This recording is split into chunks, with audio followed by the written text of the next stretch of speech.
നിഖിത നിതിൻ രാജിന്റെ സഹോദരി തത്സമയം മാതൃഭൂമി ന്യൂസിനൊപ്പം ചേരുകയാണ്. നിഖിത, കുടുംബം പറഞ്ഞ ആരോപണങ്ങൾ തന്നെയാണ് കോടതിയും ഇന്ന് ശരിവയ്ക്കുന്നത്. ഈ പണത്തിന് മീതെ പരുന്തും പറക്കില്ല എന്നാണല്ലോ എന്ന് ഒരു കോടതിക്ക്, ഒരു സ്റ്റേറ്റിന്റെ നമുക്ക് സംരക്ഷണം നൽകേണ്ട ഒരു സംവിധാനത്തിന് നേരെ വിരൽ ചൂണ്ടി ചോദിക്കുമ്പോൾ നമ്മൾ എന്ത് മനസ്സിലാക്കണം? എന്ത് തിരക്കഥയാണ് അവിടെ ഒരുങ്ങിയിട്ടുള്ളത്? ഒരു കാര്യം, ഈ റാമിനെ വലയിലാക്കാൻ വല വിരിക്കുമ്പോൾ ഈ വല വിരിച്ച പോലീസ് തന്നെ അതിലൊരു പഴുതിട്ടാണ് ഈ വല വീശുന്നത് എന്നുള്ളതാണ്. അപ്പോൾ കൃത്യമായി നിങ്ങൾ സംശയിക്കുന്നത് പോലെ ഇവിടെ പണത്തിന്റെ അടക്കം ചില കളികൾ നടന്നിട്ടുണ്ട് എന്നാണോ നമുക്ക് പൊതുസമൂഹത്തിന് മനസ്സിലാക്കേണ്ടി വരുന്നത്, നിഖിത? തീർച്ചയായിട്ടും സാർ, അതായത് ആദ്യം മുതൽക്കേ ഇപ്പോഴും വരെയുള്ള കാര്യങ്ങൾക്ക് നോക്കുകയാണെങ്കിലും അതായത് പോലീസിന്റെ ഒത്തുകളി തന്നെയാണ്. കാര്യം ഓരോ തെളിവുകൾ ഇട്ടും പിന്നെ അയാളെ ഒളിപ്പിക്കാനായിട്ടും ആദ്യം മുതൽക്കേ നോക്കുന്നുണ്ട്. നമുക്ക് തന്നെ നെഗറ്റീവ്, അതായത് ആദ്യം ലോൺ ആപ്പിന്റെ വിഷയം വെച്ചിട്ട് അവൻ അനിയൻ ഞങ്ങളെ നമ്പർ അല്ല വെച്ചിട്ടുള്ളത്, വേറെ ആൾക്കാരുടെ ഫേക്ക് നമ്പേഴ്സ് ആണ് വെച്ചതെന്നുള്ള ആദ്യ തെറ്റിദ്ധാരണ ഞങ്ങൾക്ക് വന്നായിരുന്നു. അത് അപ്പോഴും ഞങ്ങൾ പറഞ്ഞു, ഞങ്ങൾക്കാണ് ആദ്യം കോൾ വന്നത്. അപ്പോഴും അത് വിഷയത്തെ മാറ്റിയിട്ട് കറക്റ്റ് ആയിട്ടുള്ള ഇത് ലോൺ ആപ്പ് ഞങ്ങൾക്ക് ഞങ്ങളെ പേര് തന്നെയാണ് വെച്ചിട്ടുള്ളത്. അങ്ങനെ ഒരു ഇത് വന്നു. പിന്നെ കോളേജിനെതിരെ വരാതിരിക്കാനായിട്ട് അവർ ഒരുപാട് ശ്രമങ്ങൾ നടത്തി. പിന്നെ റാമിനെ സംരക്ഷിക്കാനായിട്ടും ഒരുപാട് ശ്രമങ്ങൾ.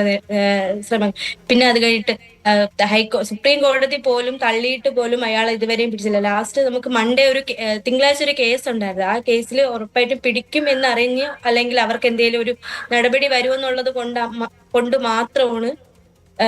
മാത്രമാണ് അന്ന് റാമിനെ അറസ്റ്റ് ചെയ്തത്. അതും 2-3 മണിക്കൂറിനുള്ളിൽ തന്നെ അയാളെ വിട്ടയച്ചു എന്ന് പറഞ്ഞപ്പോഴത്തേക്ക് ഈ പാവങ്ങളായിട്ടുള്ള ഞങ്ങൾക്ക് നീതി ഇല്ലേ എന്നാണ് ഞങ്ങളുടെ ചോദ്യം.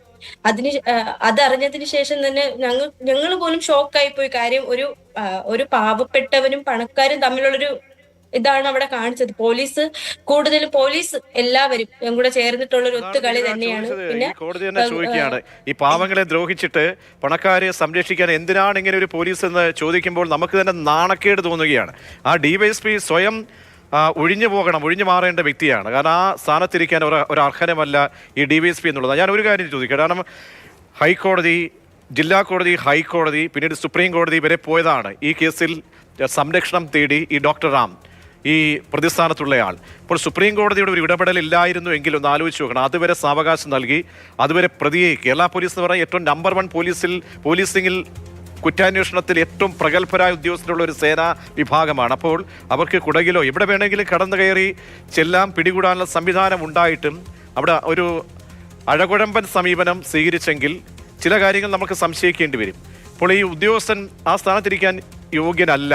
അപ്പോൾ എന്തുകൊണ്ടാണ് ഈ നടപടി വൈകുന്നത്? ഇത്രയും സമയമായല്ലോ ഹൈക്കോടതി പോലും ഒരു നിരീക്ഷണം നടത്തിയിട്ട്. മാത്രമല്ല, കയ്യിൽ കിട്ട ഒരു പ്രതിയെ, സാമാന്യമായിട്ട് നമുക്കെല്ലാം ബാലപാഠം അറിയാം ഒരു കേസ് എങ്ങനെയാണ് കൈകാര്യം ചെയ്യേണ്ടത് എന്ന്. ആ ബാലപാഠം പോലും ഇല്ല, അറിയാതെ ഇങ്ങനെ തൊപ്പിയും വെച്ച് ഞെളിഞ്ഞിരിക്കാൻ, ഡിവൈഎസ്പി കസേരയിൽ ഇരിക്കാൻ ആ വ്യക്തി യോഗ്യനല്ല. അപ്പോൾ നടപടി എന്തുകൊണ്ട് വൈകുന്നു എന്നാണ് നികിതയ്ക്ക്, കുടുംബത്തിന് തോന്നുന്നത്?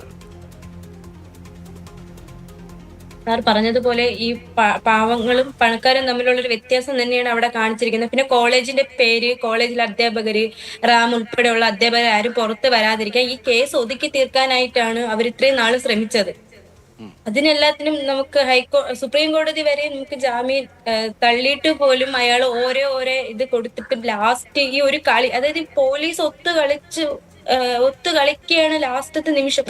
കാര്യം പോലീസ് പാലിക്കേണ്ട മാനദണ്ഡങ്ങളൊന്നും റാമിന് പറഞ്ഞു കൊടുക്കാതെ അറസ്റ്റ് ചെയ്തു. ആ റാമിന്റെ അഭിഭാഷകൻ അവിടെ സംസാരിച്ചു, ഇറക്കിയിട്ട് പോകുന്നു എന്നൊക്കെ പറയുമ്പോഴത്തേക്ക് അത് ഒരിക്കലും ജനങ്ങൾക്കാണെങ്കിലും ഞങ്ങൾക്കാണെങ്കിൽ പോലും ഞങ്ങൾക്ക് അത് ഉൾക്കൊള്ളാൻ പറ്റൂല. ഇപ്പൊ അറിഞ്ഞുകൂടാത്തൊരു കുഞ്ഞിനെ പോലെ ഇങ്ങനെയുള്ള കാര്യങ്ങൾ അറിയാം.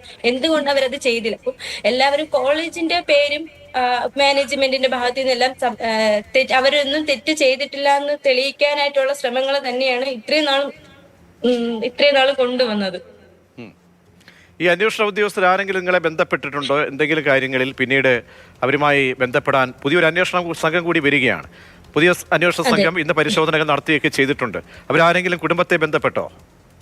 ഇതുവരെയും ഉണ്ടായിട്ടില്ല സാർ. 2 ദിവസത്തിനകം എന്തായാലും ബന്ധപ്പെടുമെന്നാണ് തോന്നുന്നത്. ഇതിനു മുന്നേ ഇരുന്ന ക്രൈംബ്രാഞ്ചിനെ ഞങ്ങൾ അങ്ങോട്ട് വിളിക്കുമ്പോഴത്തേക്ക് അവർ ബിസിയാണ്. കുറച്ച് കഴിഞ്ഞിട്ട് ഞങ്ങളെ വിളിക്കും. ഒരു പോലീസിന്റെ ഭാഗത്തു നിന്ന് വരുന്നൊരു ഒരു പ്രതികരണമാണ്. ഞങ്ങൾ ബിസിയാണ്, കുറച്ച് കഴിഞ്ഞിട്ട് വിളിക്കും. പിന്നെ ആന്ധ്രയിലും കർണാടകയിലൊക്കെ ഞങ്ങളുടെ സംഘം ഇറങ്ങിയിട്ടുണ്ട്. റാമിനെ പെട്ടെന്ന് കിട്ടി കാണും. ഈ ഡിവൈഎസ്പിക്കൊക്കെ കനത്തിന് കിട്ടിക്കാണും എന്തെങ്കിലും കൈമടക്കോ മറ്റോ സംശയിക്കേണ്ടി വരികയാണ്. തീർച്ചയായിട്ടും സാർ, നല്ല രീതിക്കും നല്ല രീതിക്ക് എന്ന് പറഞ്ഞാൽ നല്ല രീതിക്കും ക്യാഷ് എറിഞ്ഞ് തന്നെയാണ് അവർ ഇത്രയും നാളും ഈ ഒരു കളി കളിച്ചതെന്ന് വേണം പറയാനായിട്ട്. അങ്ങനെ തന്നെയാണ്, അത് തന്നെയാണ് സാർ സത്യം. കാരണം അതിലൊരു അന്വേഷണം വേണ്ടതാണ്. എവിടെയാണ് ഈ ഇന്ന് എവിടെയാണ് ഈ പിഴവ് സംഭവിച്ചത് എന്നതിനെ കുറിച്ച് കൂടി ഒരു അന്വേഷണം വേണ്ടതാണ്. അത് ആവശ്യപ്പെടുന്നുണ്ടോ? കാരണം പുതിയ സർക്കാർ വരികയാണ്, വളരെ പ്രതീക്ഷയോട് കൂടിയാണ് ഈ ആഭ്യന്തരമന്ത്രിക്ക് മുൻപാകെ നിങ്ങൾ കുടുംബം വീണ്ടും ചെല്ലുന്നത്. അപ്പോൾ തീർച്ചയായും അവിടെ നീതി വേണം. അങ്ങനെ എല്ലാ ദിവസവും വന്ന് പോലീസിനെ കുറിച്ചും പോലീസ് നമ്പർ 1 ആണ്, മികച്ചതാണ് എന്ന് പറഞ്ഞു പോയിട്ട് കാര്യമില്ല. അപ്പോൾ ഈ ആഭ്യന്തര വകുപ്പിൽ നിന്നും എന്ത് നീതി നിങ്ങൾ പ്രതീക്ഷിക്കുന്നുണ്ട്? എന്ത് അതൃപ്തി ഇപ്പോൾ പോകുന്ന കാര്യത്തിൽ അന്വേഷണത്തിൽ എന്തെങ്കിലും അതൃപ്തി ഉണ്ടോ എങ്കിൽ തുറന്ന് പറയാം. ഞങ്ങൾക്കിപ്പം ആദ്യം മുതൽക്കേ ഉള്ള ആദ്യം എന്താണ് കോളേജിൽ നടന്ന ഇൻസിഡന്റ് മുതലുള്ള കാര്യമേ ഞങ്ങൾക്ക് ഒന്നേന്നുള്ള അന്വേഷണം തന്നെയാണ് ഞങ്ങൾ പറയുന്നത് ഇപ്പോഴും. കാര്യം അവിടെ നടന്ന CCTV വിഷ്വൽസ് ആണെങ്കിലും കുറച്ച് മാത്രമേ ഞങ്ങൾ ഇതുവരെയും കാണിച്ചിട്ടുള്ളൂ. അതുപോലും ഞങ്ങൾക്ക് കാണിച്ചിട്ടില്ല. അവിടെ നടന്ന, അതായത് ഈ മീഡിയാസിൽ വന്നിട്ടുള്ള വിഷ്വൽസ് മാത്രമാണ് ഞങ്ങൾക്ക്. അത് ബാക്കിയുള്ളതൊന്നും അവർക്ക് കാണിക്കാൻ പറ്റൂല എന്നാണ് ഇപ്പോഴും പറഞ്ഞിട്ടുള്ളത്. ഇപ്പോഴും ഞങ്ങൾക്ക് അപ്പോഴും ആ 10-ാം തീയതി നടന്നിട്ടുള്ളത് തൊട്ടുള്ള കാര്യങ്ങൾ ഞങ്ങൾക്ക് അറിയണം. ഇനി അവൻ പോയി വീണ സ്ഥലത്ത് അവിടെ CCTV ഇല്ല. അതൊക്കെ ഞങ്ങൾക്ക് ഭയങ്കര സംശയമായിട്ടുള്ള കാര്യങ്ങളാണ്. പിന്നെ പോസ്റ്റ്മോർട്ടം റിപ്പോർട്ടിൽ തന്നെ ഇടത് ഭാഗത്ത് വലത് ഭാഗത്ത് പിന്നെ തലയ്ക്കൊന്നും ഒരു ഗുരുതരമായിട്ടുള്ള പരിക്കും ഇല്ല. ഈ 2 നിലയിൽ നിന്ന് 3 നിലയിൽ നിന്ന് വീഴുന്ന ഒരു കൊച്ചിന് എന്തുകൊണ്ട് തലയ്ക്ക് പോലും ഒരു പരിക്കില്ല. പിന്നെ ഇടതും വലതുമായിട്ടുള്ള ഭാഗത്ത്, ലെഫ്റ്റ് റൈറ്റ് ആയിട്ടുള്ള ഭാഗത്താണ് കൂടുതലും ഇത് സംഭവിച്ചിട്ടുള്ളത്. എന്നാൽ മറ്റ് അവയവങ്ങൾക്കൊന്നും യാതൊരുവിധ കുഴപ്പങ്ങളും ഇല്ല. അപ്പൊ ഞങ്ങൾക്ക് ഒന്നേന്ന് മുതൽക്കുള്ള അന്വേഷണം തന്നെ വേണമെന്ന് തന്നെയാണ് സാർ നമ്മളിപ്പോ. ഒരു കാര്യം കൂടി, ഈ റാം ഇത്ര ശക്തനാണെന്ന് തോന്നുന്നത് എന്തുകൊണ്ടാണ്? റാം ഒരു അന്യനാട്ടിൽ നിന്ന് വരുന്ന കക്ഷിയാണ്. ഇല്ല സാർ, അനിയൻ ഉണ്ടായിരുന്ന സമയത്തെ അനിയൻ പറഞ്ഞിട്ടുണ്ടായിരുന്നു കാര്യം. ഇയാളുടെ പ്രവൃത്തി, അയാൾ ഗുണ്ടയാണ് എന്ന് ക്ലാസ്സിൽ പലതവണ ആവർത്തിച്ചിട്ടുണ്ട്. എന്റെ അടുത്ത് കളിക്കാൻ നിന്ന് കഴിഞ്ഞാൽ നിങ്ങളൊന്നും ഇവിടെ പുറം ലോകം കാണൂല. അപ്പോഴും അനിയന്റെ അടുത്ത് ഇത് പറഞ്ഞപ്പോഴത്തേക്കും ഞങ്ങൾക്ക് ആ ഒരു ഇത് പോയിട്ടില്ല മൈൻഡില്. നീ പുറലോകം കാണൂല എന്ന് പറഞ്ഞപ്പോഴത്തേക്ക് പോലും ഞങ്ങൾ വിചാരിച്ച ഒരു അധ്യാപകനല്ലേ, ഒരിക്കലും അങ്ങനെ ചെയ്യില്ല.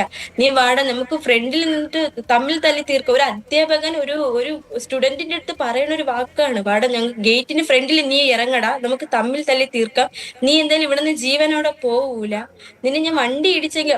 അപ്പോഴും ഞങ്ങൾക്ക് പേടിയായിരുന്നു ഓരോ കാര്യത്തിൽ. അപ്പോഴിത്രയും അയാൾക്ക് കൂടുതലും ഈ ഗുണ്ടകളായിട്ടാണ് കുറച്ചും കൂടെ ഒരു ബന്ധമുള്ളത്. പിന്നെ ഈ ഹോസ്റ്റൽ റൂമിൽ അയാൾക്ക് പ്രത്യേകിച്ച് ഒരു ഡ്രഗ്സ് അതുപോലുള്ള കാര്യങ്ങളൊക്കെ യൂസ് ചെയ്യാനായിട്ട് ഒരു റൂം തന്നെ ഉണ്ട്.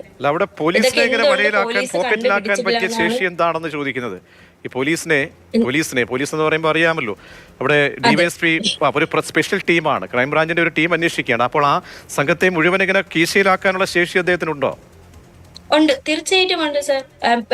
കോളേജ്, അതായത് മാനേജ്മെന്റും റാമും കൂടെ ഉള്ള ഒരു ഇതാണ്. മാനേജ്മെന്റും നല്ല രീതിക്ക് ക്യാഷ് എറിഞ്ഞിട്ടുണ്ടാവും 100, അതായത് അവരുടെ ഭാഗത്തൊരു തെറ്റുമില്ല എന്നുള്ള രീതിക്ക്, അവരുടെ ഭാഗത്തൊരു തെറ്റുമില്ല. അതായത് കോളേജിന്റെ പേര് പോവാതിരിക്കാൻ വേണ്ടിയിട്ടാണ് അവരിപ്പോഴും ശ്രമിച്ചുകൊണ്ടിരിക്കുന്നത്. അതായത് ആ മാനേജ്മെന്റ് ഇപ്പോഴും സംരക്ഷിക്കുകയാണ്.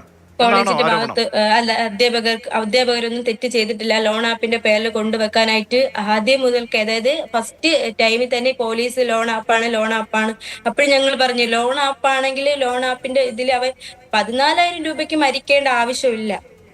ഒരാൾക്കും 14,000 രൂപയ്ക്ക് ജീവൻ തന്നെ നഷ്ടപ്പെടുത്തേണ്ട ഒരു ആവശ്യമില്ല. അപ്പൊ കോളേജിൽ നടന്ന ഇൻസിഡന്റ് ഞങ്ങൾ അത് ഇപ്പോഴും ചോദിക്കുന്നുണ്ട്, അവിടെ എന്താണ് നടന്നത്, ആ ടൈമിൽ എന്താണ് അവിടെ ഉണ്ടായത്. ആരെങ്കിലും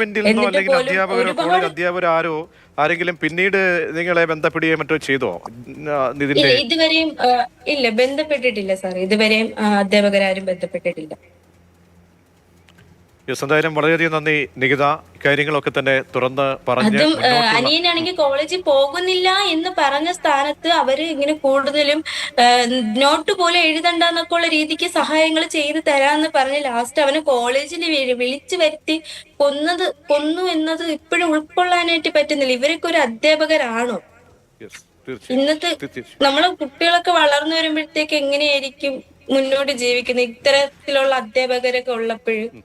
തീർച്ചയായും അപ്പോൾ ഉറച്ച മനസ്സോടുകൂടി നിതിൻ രാജിന്റെ പോരാട്ടത്തിന് വേണ്ടി സഹോദരിയും അച്ഛനും അമ്മയൊക്കെ തന്നെ മുന്നോട്ട് പോകണം. നിങ്ങൾക്ക് കരുത്തായി ഞങ്ങൾ മാധ്യമങ്ങളുമുണ്ട്, ഇവിടെ ഒരു തുറപ്പിക്കുന്ന ഒരു കോടതിയുമുണ്ട്.